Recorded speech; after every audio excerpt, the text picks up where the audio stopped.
Así le va, así le va. Muy bien. Bueno, guarda con Sanz que no me lo dejen sin agua porque se le va el republicanismo y le agarra un facho bravo. ¿Qué te pareció esto, vos? Me pareció muy bueno el informe, me pareció claramente... coincido con Sanz que no hay hipocresía. No hay hipocresía porque él expresa algo similar a lo que expresa Macri. Cuando él dice que la asignación universal por hijo se va por la canaleta de la droga en alcohol, coincide con Del Cel, que forma parte del PRO, que dice que las chicas jovencitas se embarazan para cobrar la asignación universal por hijo, con lo cual evidentemente no hay hipocresía, evidentemente hay un proyecto que detrás del republicanismo lo que pretenden, como decía muy lúcidamente Leopoldo Moró, justamente es un país para pocos. Especulación, mucha especulación y mucho oportunismo político. No hay una discusión de para qué, no hay una discusión de cuál es la plataforma. Una tradición, lo decían los jóvenes, ¿no? Una tradición del radicalismo muy histórica con los sectores populares y demás, abandonada en sus banderas, abandonada en sus ideas. Y naturalmente lo que se está configurando es un espacio, que es una alianza, que me parece está bien definida como tal, una alianza que en sus orígenes y su desprecio a la política, el PRO lleva años de ventaja, porque yo creo que el PRO desprecia a la política, claramente, y esa alianza lo que tiene claramente son un objetivo, una visión del país absolutamente distinta a lo que nosotros proponemos y a lo que nosotros por lo menos hacemos de manera cotidiana. Y no les creo nada cuando dicen no vamos a modificar la asignación universal por hijo. Lo han expresado y cuando expresan ese tipo de apreciaciones es porque en definitiva después hay una buena excusa para dejar de pagar la asignación universal por hijo. Cuando no votaron la estatización de las AFJPs y los ministros del propio jefe de gobierno, Macri, dicen que habría que vender los activos que tiene hoy el Estado, en definitiva siempre va a haber una buena excusa para volver a privatizar, para volver a reducir al Estado, en nombre de la eficiencia, de la eficacia. Y hay un concepto que es muy interesante porque ellos hablan en nombre del republicanismo, pero las manifestaciones políticas que han tenido, sobre todo con fortaleza de la derecha, tienen excusas antidemocráticas, no son claras las consignas y son lejos, no tienen nada que ver con el republicanismo, no tienen nada que ver con el respeto ni de las instituciones democráticas ni de las instituciones de la República. Y ellos lo han manifestado y es lo que me parece que manifiesta una convención que evidentemente lo que le da claramente la espalda no solo al pueblo radical, sino fundamentalmente a la democracia, porque cuando se discuten estas cosas de esta manera, no me parece que no hay ningún aporte a la democracia ni al para qué, discuten quién, cómo, discuten cuestiones personales, si van con uno o van con otro, especulación, es una mesa de dinero, una mesa de operaciones políticas, y cuando se especula pierde la gente. Cuando se especula, pierde la política. Y si pierde la política, pierde el soberano. Y si pierde el soberano, pierde las voluntades populares. Y esto es un poco lo que ha ocurrido, por lo menos en mi parecer, desde un joven, del peronismo, del interior de la provincia de Buenos Aires, que ve cómo lamentablemente los dirigentes radicales van en esa línea. Me llamó la atención, yo no sé si llama mucho la atención, en las reuniones políticas suele haber expresiones así agresivas, de violencia, pero, digamos, bueno, en otros partidos no se ven ese tipo, no se han visto en los últimos años ese tipo de gente con tanta bronca, ¿no? Y también esos chicos que lloraban, ¿no? Esos chicos de la Juventud Radical llorando me impactaron. Sí, está muy bien, yo comparto eso porque aparte el radicalismo es uno de los partidos políticos, junto con el peronismo, digamos, como en tanto estructura política, que conserva un nivel de identidad que resiste incluso las propias crisis, las propias situaciones y viene siendo parte del orden democrático de la Argentina. Ahora, yo escuché mucho en estos días la idea de que hay que ver cómo le va a Sanz, que es el que se quedó, el tándem Sanz-Morales derivó en un unicato de Sanz en el radical. Hay que ver cómo le va, si le va bien o le va mal. Y la cuestión es qué pasa si le va bien a Sanz.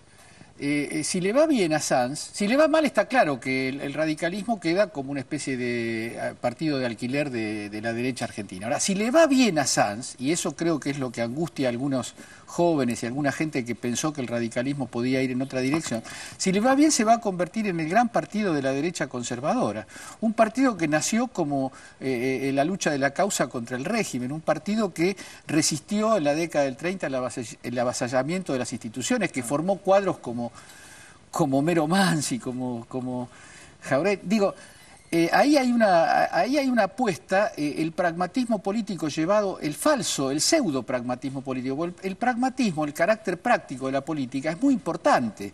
Nadie puede hacer política pensando que cualquier cosa te lleva a tus fines. Siempre hay una estrategia y una táctica.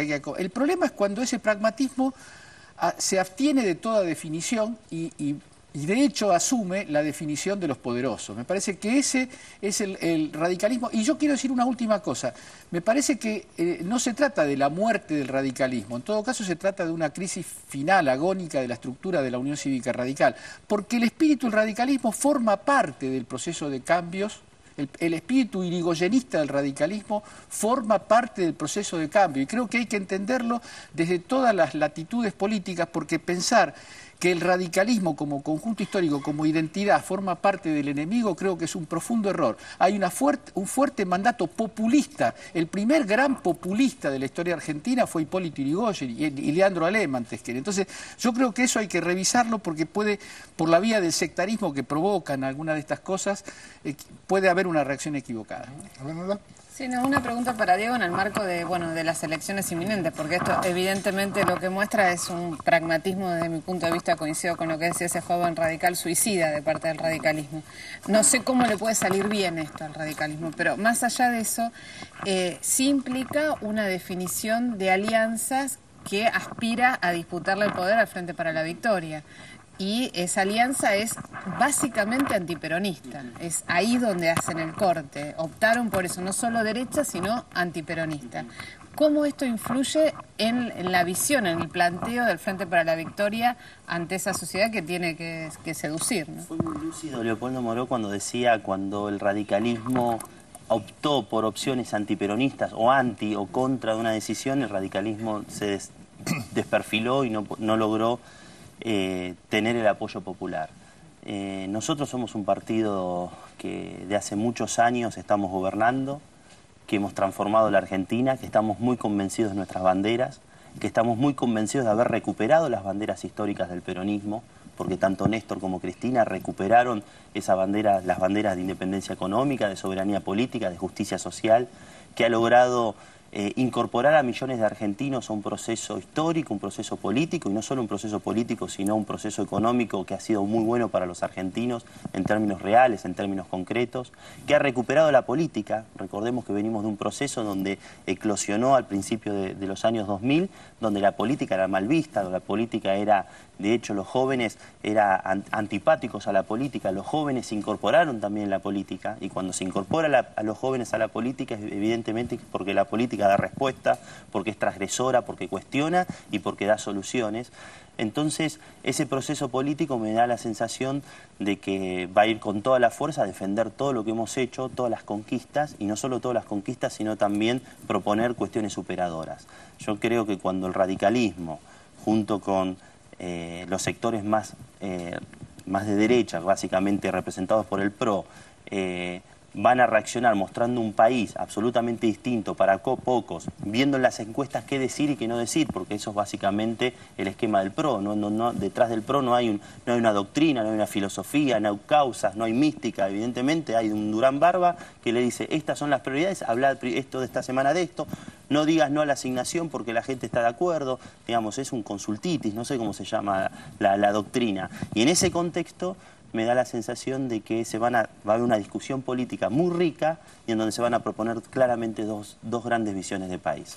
Una visión más liberal, más de derecha, más de un Estado para pocos, y una visión real, concreta, de un Estado desarrollado, con industrias, en torno a la familia, los valores de la familia, que es la que proponemos nosotros.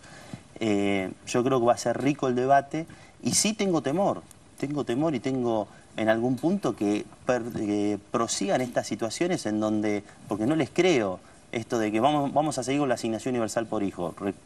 Ojalá no tengan la oportunidad, yo creo que no la van a tener la oportunidad, pero claramente no les creo nada. Para mí Macri miente y su equipo miente cuando dice que van a continuar las cosas buenas de esta historia. ¿Por qué? Porque no creen en eso. Entonces siempre vuelvo a repetir, una muy buena excusa siempre va a haber para poder volver para atrás. Por eso es importante que, como dice la presidenta, que nos apoderemos de las cuestiones que son del pueblo. Pero también es importante que el empoderamiento se transforme en vocación de poder y esa vocación de poder se transforme en capacidad real y fuerte de transformación, y eso se hace del gobierno. Nosotros tenemos esa vocación y yo no tengo dudas que la presidenta le va a poner la banda a otro compañero, no tengo dudas por vocación, por impronta de ella, por un gobierno que ha dado resultados y porque la gente no vota al abismo, no vota cuestiones que nos separen a los argentinos, quiere que los argentinos en definitiva y que la Argentina se encauce en este camino.